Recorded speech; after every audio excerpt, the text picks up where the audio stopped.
গত লেসনে আমরা কম্পিউটারের মাদারবোর্ড সম্পর্কে জেনেছিলাম। আজ আমরা এই লেসনে জানব র্যাম সম্পর্কে। র্যাম এমন একটি হার্ডওয়্যার যেটির নাম আমরা মোটামুটি সবাই জানি। বিশেষ করে মোবাইল ডিভাইসে র্যাম ব্যবহার হওয়ার কারণে শব্দটির সাথে আমরা আগে থেকে অনেকে পরিচিত। মোবাইল ডিভাইসে যেমন র্যাম, রম ইত্যাদি ব্যবহার করা হয়, কম্পিউটারেও একইভাবে এটি ব্যবহার করা হয়। একটা ডিভাইস ভালো পারফর্ম করার জন্য র্যামের ভূমিকা অনেক। ডিভাইসে যত বেশি র্যাম থাকবে তত বেশি আপনার কম্পিউটার বা মোবাইল বেশি স্মুথ চলবে, হ্যাং কম হবে।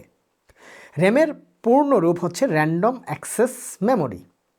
এটি কম্পিউটারের একটা অস্থায়ী স্টোরেজ।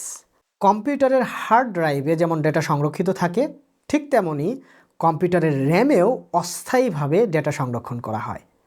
হার্ড ড্রাইভের সঙ্গে র্যামের প্রধান পার্থক্য হচ্ছে হার্ড ড্রাইভে স্থায়ীভাবে ডেটা সংরক্ষিত থাকে, কিন্তু র্যামে অস্থায়ীভাবে ডেটা সংরক্ষিত থাকে। আপনি যখন ডিভাইসটি বন্ধ করে দিবেন তখন র্যামের মধ্যে থাকা সব ডেটা যেগুলো সংরক্ষণ করা ছিল সেগুলো মুছে যাবে। মনে করেন আপনি একটি ছবি আঁকছেন। এখানে ছবি আঁকার জন্য আপনার বিভিন্ন ধরনের রঙের প্রয়োজন হবে। এক্ষেত্রে যে রঙগুলো আপনার ছবি আঁকার প্রয়োজনে বেশি ব্যবহার করা হবে সেগুলো আপনি হাতের কাছেই রাখতে চাইবেন।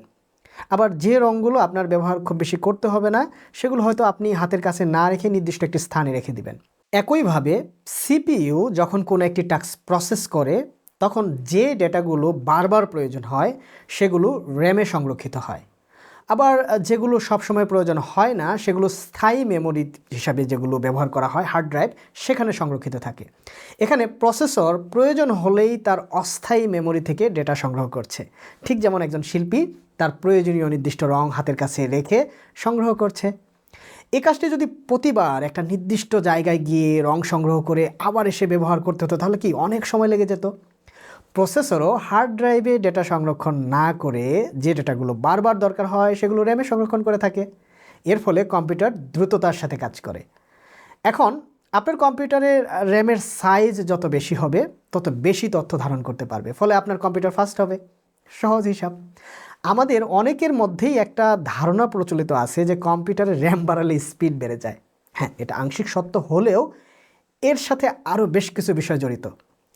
এই লেসনটি হয়তোবা আপনাদের সেই ধারণাটিকে আরও পাকাপোক্ত করছে। এখন প্রশ্ন হতে পারে, আমার কত বড় সাইজের র্যাম লাগবে?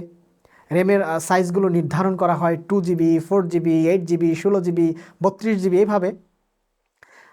আপনার মাদারবোর্ডে যদি র্যাম লাগানোর জন্য 2টি স্লট থাকে তাহলে আপনি যে কোনো সাইজের 2টি র্যাম স্টিক ব্যবহার করতে পারবেন। এক্ষেত্রে মাদারবোর্ডের একটি সীমাবদ্ধতা দেওয়া থাকে যে কত জিবি পর্যন্ত এটি সাপোর্ট করবে। র্যাম আবার কয়েক ধরনের হতে পারে, যেমন DDR3, DDR4, DDR5 ইত্যাদি র্যাম সাধারণত ব্যবহার করা হয়। মাদারবোর্ডটি যদি DDR4 সাপোর্টেড হয় তাহলে আপনি সেখানে upgraded RAM, for example DDR5 ব্যবহার করতে পারবেন না। আপডেটেড র্যামগুলোতে বেশি স্পিড থাকবে। মাদারবোর্ডে কোন ধরনের র্যাম সাপোর্ট করবে সেটি কেনার সময় দেখে নিতে হবে এবং সে অনুযায়ী র্যাম কিনতে হবে। অনেকে হয়তো বিষয়গুলো আগে থেকে জানতেন না, এবার যেহেতু জেনে ফেলেছেন তাহলে আপনার কম্পিউটারে কী ধরনের র্যাম, র্যামের সাইজ কী, মাদারবোর্ডের কনফিগারেশন কী ইত্যাদি নিয়ে ঘাটাঘাটি শুরু করে দিন। ইনশাল্লাহ আমি আসছি পরের লেসনে স্টোরেজ ডিভাইস সম্পর্কে আলোচনা করতে।